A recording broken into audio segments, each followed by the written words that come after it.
Hi, this is Craig Lane with the video blog Week 30. We're going to term this Surviving and Thriving in the Modern World, something that's been simming around in me for the last few months, maybe even years, who knows how long. I'm with Health Alchemy, HealthAlchemy, healthalchemy.com online. We do online programs and in-person visits and Skype and email. So one of the things that one could walk away from this, some simple takeaways just to start off the conversation are, what can I do? Because this needs to be empowering, and I'm not into whining and complaining, because I learned long ago that the person who discovers the problem needs to at least offer some simple solutions. That was actually in business school, funny enough. So, and I also learned in business school that the one who spots the problem has the responsibility of voicing solid solutions, because just to throw out a negative complaint just brings more negativity into the world. So what I notice is often what many people might have in their subconscious, but I happen to have it a lot in my conscious mind. So the takeaway here is that to be more impeccable means, in our diet and lifestyle, means to have some self-care every day. Many people complain of not being able to sleep, and this is part of yin and yang. If we can't sleep, then the simple takeaway to ask ourselves is, are we getting enough activity? Because if we can't rest, it means we haven't strained or exerted ourselves enough. Often we overuse our mind and underuse our body. So we also overuse our digestive tract and don't get enough nourishment going into our cells. So there's two good points: is, are we getting some movement? And it's not going to the gym and gritting your teeth necessarily. It's kind of go for a walk in nature out into the hills. That's pretty much always accessible for most people. Or have I gone down to the beach? Or have I gone for a bike ride? I don't think that exercise has to involve gritting the teeth, and that's not even good for some people. There is a type of person that actually needs to have Tai Chi or Qigong or more of a flowy type of exercise.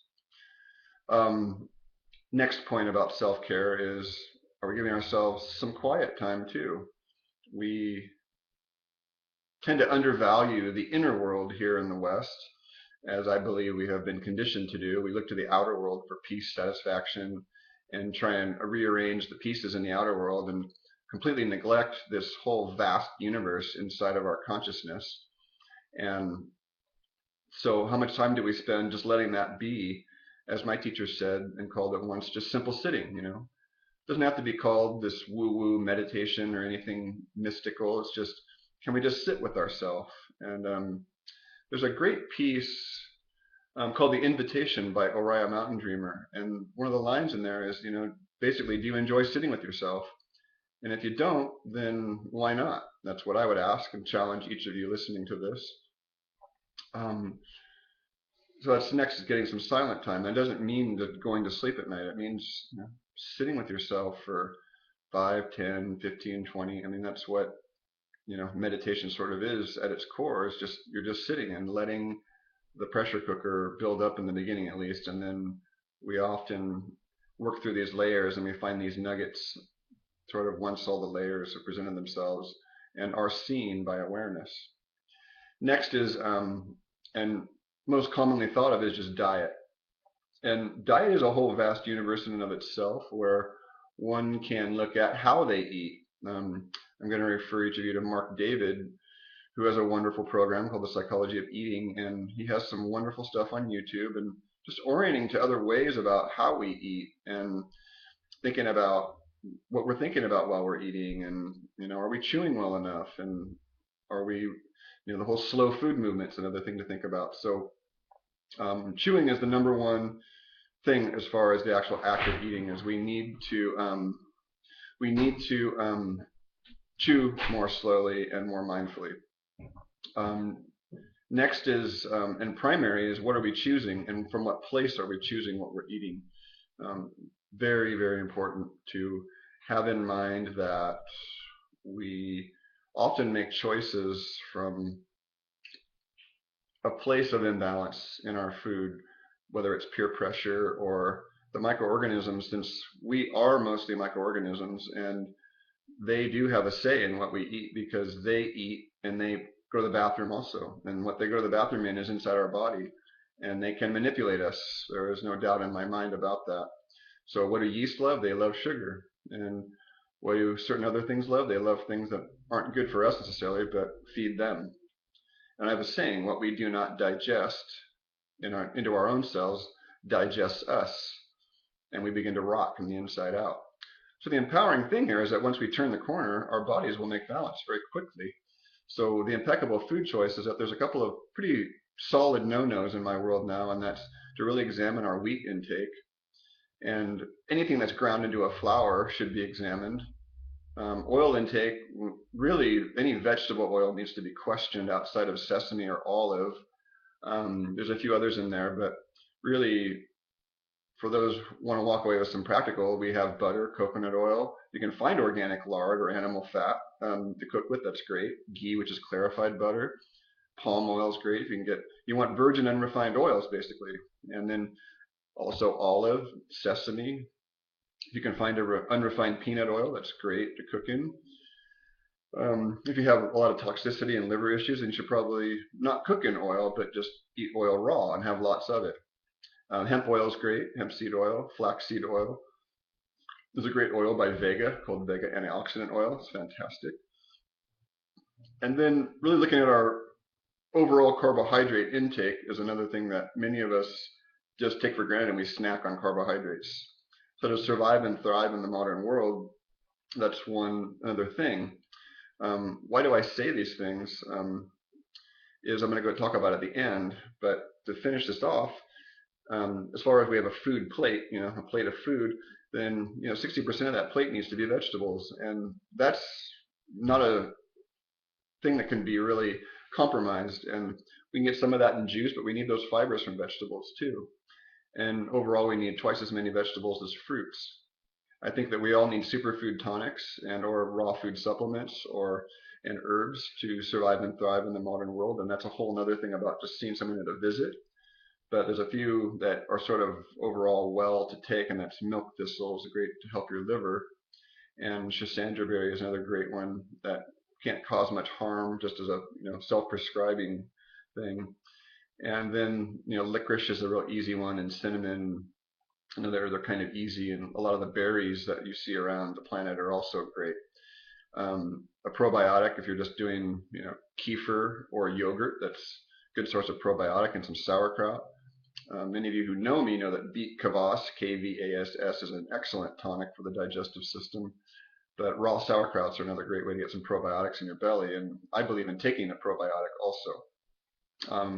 I like the Garden of Life line myself, but there are many, many others that are fine. And then your proteins, I try and always think about having some raw or undercooked protein in my diet. That includes animal food that's cooked rare or sometimes eaten raw, including eggs. And egg yolks are a great, great superfood.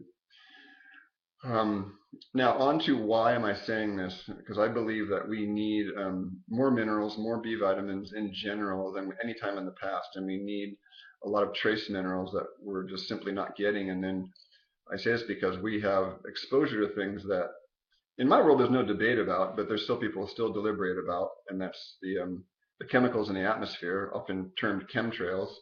We have aluminum and barium and other chemicals being injected into the atmosphere to soak up the moisture so that we have less rain and drought. Who knows why? I'm not going to draw any conclusions here, as some of the great documentaries I've seen have not either. The conspiracy theorists could have a field day on that, but that's for them to spend their energy on.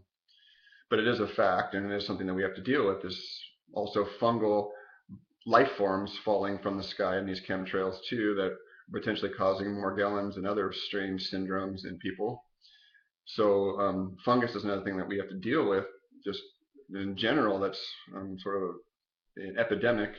So coconut oil is good for that, and garlic and some spices in our diet are very helpful for that. And keeping the sugar and alcohol and flour foods out.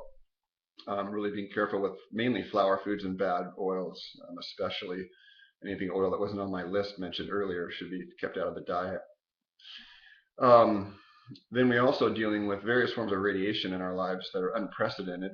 I watched an interesting documentary on the after effects of Chernobyl. Now there's a grand experiment in nature because it's been abandoned by man now for 20 years, and It's funny because with my own two eyes, I saw on this YouTube that the animals and the plants seem to be thriving, and yet there's these immensely high levels of radiation, and I don't know what conclusion I could draw there other than, they were saying in the documentary that who knows what's going to happen 20, 30, 40 years out, but I believe that we're mutating and changing at a rate that's unprecedented in history, and if we can get the right attitude and the right nutrients in our body, I believe that we are at a time in humanity where we could mutate, quote unquote, in a more helpful way for ourselves and the planet.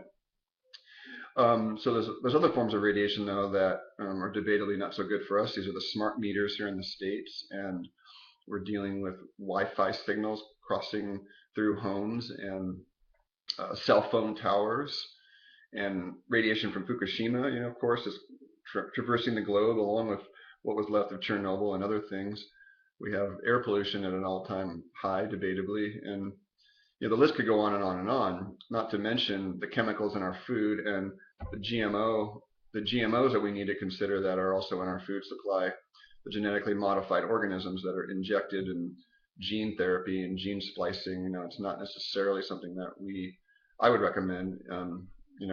Really sticking with the organic as much as possible. So those are the reasons why. What worked 10, 20 years ago in our parents' and grandparents' generation is not going to work in ours, and I am convinced of that, because those who don't detoxify, that's another thing that's necessary, is we change the filters in our car, and we clean up filters in our house in various ways and things, but we don't consider cleaning up the inside of our body, and that's another thing that there's an old statement in health. There's only one cause of disease, congestion. The only cure, circulation. Well-known tenet. So when we get things stuck in our body like heavy metals from lack of minerals in our diet, then the heavy metals get eaten up by microbes and they stick in tissues, and then they cause congestion, whether it's chi or blood or lymph or mucus or fibroids or whatever you want to call them. They're just various forms of congestion. So getting movement's important for that, and eating the right foods and detoxifying. So really, you could walk away with this and say I hadn't painted a very pretty picture, but the fact of the matter is I believe there's more energy and life force available than at any time in history. It's just that we're not being educated on how to use it. Why? Well, you can draw your own conclusions.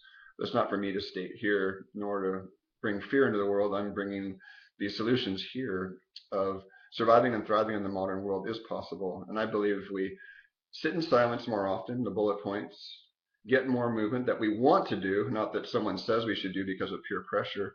I believe we should sweat, and that's where getting outside and getting some sweating going is always helpful. Detoxifying regularly, whether it's every season or a few times a year. Being impeccable with our diet, which I've mentioned earlier in this YouTube. Also getting adequate sleep. So if we're not sleeping well, maybe we need to take some herbs or even just get some activity. And if we're not sleeping, then giving our mind something to do while we're up at night is another great idea. So that's kind of the bullet points to walk away with. If you just have a notepad and just take a few simple things, then you begin your journey just by making a few easy steps. And we're always available here in Health Alchemy. We can help anyone around the world over the web, email, phone, whatever. And if you need some first steps, then come see me or give me a ringer. Craig Lane with Health Alchemy, week 30, Surviving and Thriving in the Modern World. Namaste.